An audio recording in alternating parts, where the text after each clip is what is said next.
What's going on, guys, and welcome back to another video.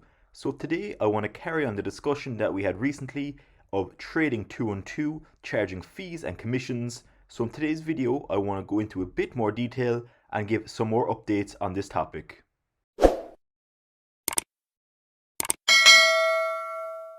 So in my opinion, it really was no surprise that when discount brokers such as Trading 212 expanded their client base and grew as a broker, that eventually they would start charging fees. So we can even see on screen for Trading 212 alone, and again we'll kind of focus on this broker as this is the broker I'm currently using, has over the last 12 months went from 400,000 clients up to 1.4 million, which is an extreme increase. Again, that's mainly probably due to these new style investors starting to try out investing due to the lockdown. We can also see that assets under management went from 50 million up to 2.7 billion, again a huge increase. And we can see stock trades on average per day went from 15,000 to 1.5 million. And daily active users went from 28,000, we can see here, up to 600,000. Originally, when I started using Trading 212, the main lure to actually using this broker was the completely free commission and no fees for trading within this broker.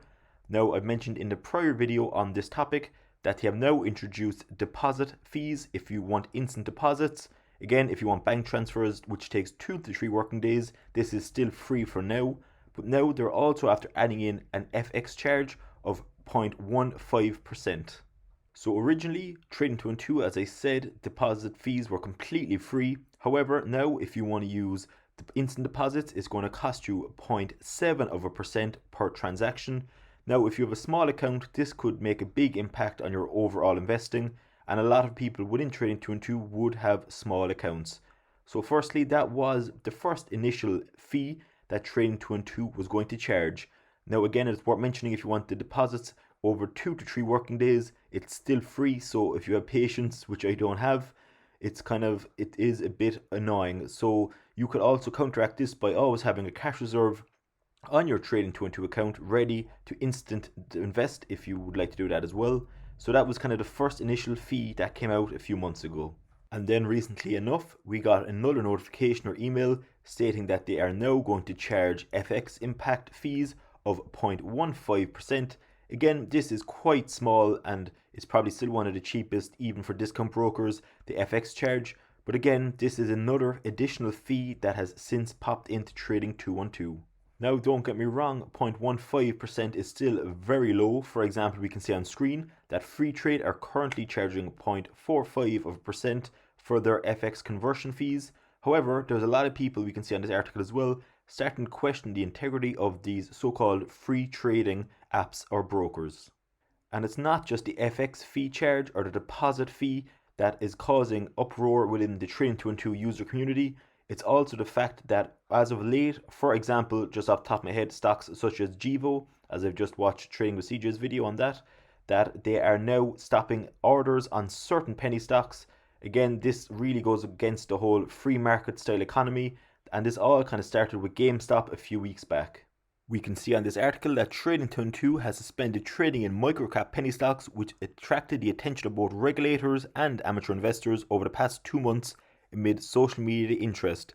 Again, GameStop comes to mind as the kind of first real stock that piqued this interest and kind of started getting the interest of regulators.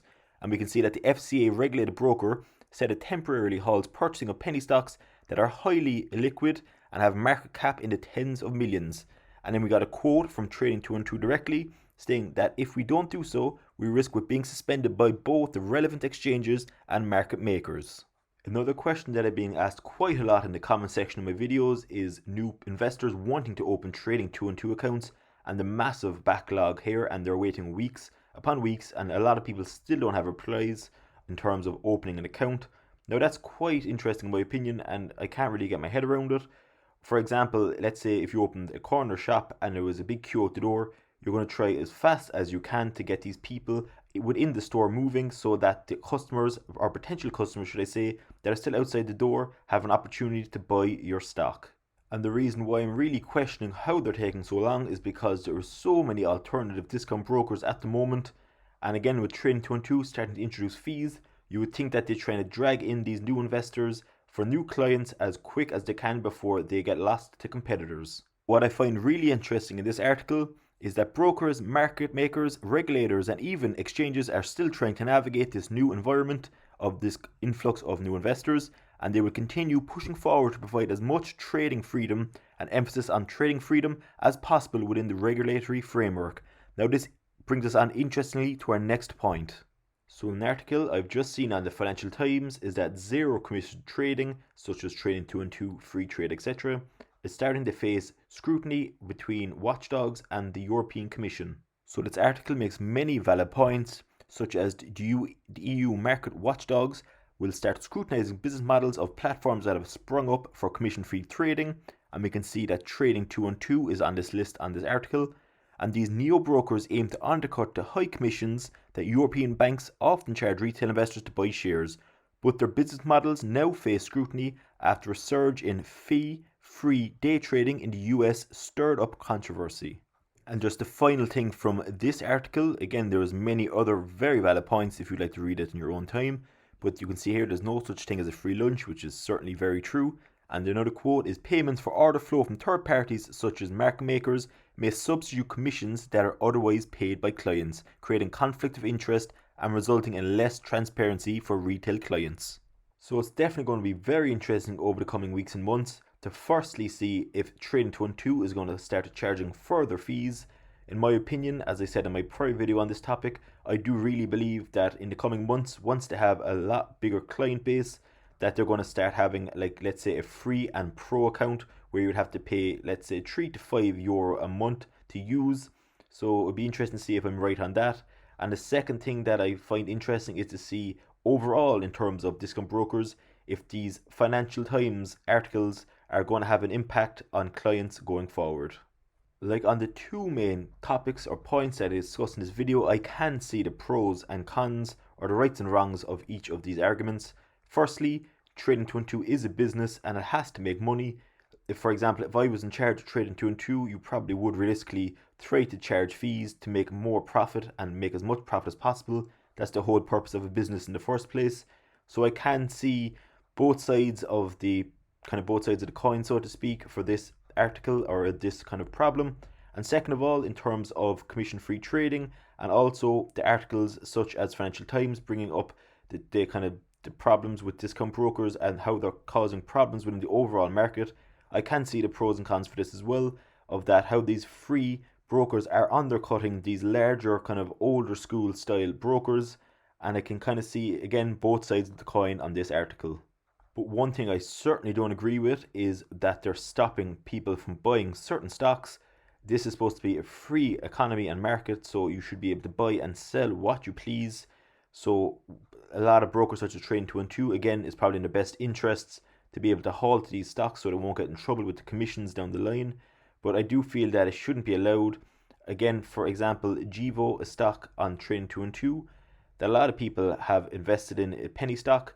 They are saying that they can't actually buy any more of the stock, but they can sell their current orders. This again leads to market manipulation, in my opinion, because the price will fall because people can't actually buy the stock, so the overall demand is going to have to drop, effectively affecting the share price as well. So I'm not for that at all. I think people should be able to buy or sell what they please on any investing platform. So that's pretty much it for today. I just wanted to give an update on my thoughts and opinions and any further updates on Trading 2 and 2 charging fees, having customers or new clients waiting on waiting lists still, and also new regulations that might come into play that may affect your Trading 2 and 2 account. If you found this video anyway interesting or entertaining, it'd be brilliant as always if you're new around here to consider subscribing, as we're now only 5 away from the 1100 subscriber mark. So thanks very much to everyone who has already subscribed. And if you can like this video as well, it would really help me out going forward. And probably most importantly, if you have any questions, comments, queries or suggestions, please don't hesitate to comment below and I'll be sure to get back to you as quick as I can. Thanks very much, enjoy your Sunday, and I will see you all in tomorrow's video.